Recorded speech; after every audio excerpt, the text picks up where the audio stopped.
ఓం నమః శివాయ.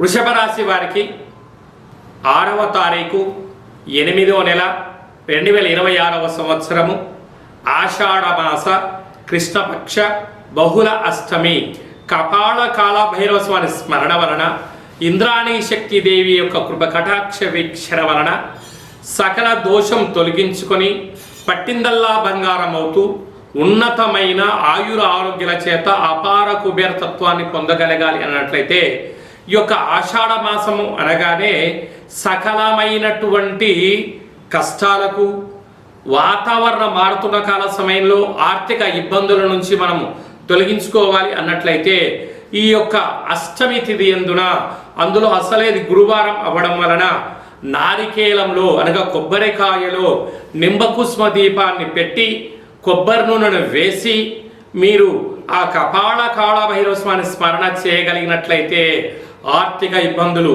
రుణ సమస్యలు, రోగ సమస్యలు, శత్రు సమస్యలు వీటన్నిటినీ సమూలంగా తొలగిపోయి శీఘ్రమేవ కుబేర ప్రాప్తి కలిగి అనుకుంటున్న విజయం వృషభ రాశి వారి సొంతం అవుతుందని చెప్పి మీరు గమనించాలి. మీ వ్యక్తిగత జాతకం తెలుసుకోవాలనుకుంటున్నారా? అయితే మీ యొక్క పేరు, పుట్టినటువంటి తేదీ, నెల, సంవత్సరం, పుట్టిన సమయం రాసి వాట్సాప్ పంపించగలరు. డేట్ ఆఫ్ బర్త్లో లేనటువంటి వారు మీ పేరుని తెలియచేస్తూ మీ యొక్క రాశిని తెలియచేస్తూ కాళభైరవ ఉపాసన చేత అనగా రమణ శాస్త్రం ద్వారా భూత భవిష్యత్ వర్తమానాన్ని తెలియచేయడం జరుగుతుంది. ఈ కింది నెంబర్ని అపాయింట్మెంట్ తీసుకొని సంప్రదించగలరు.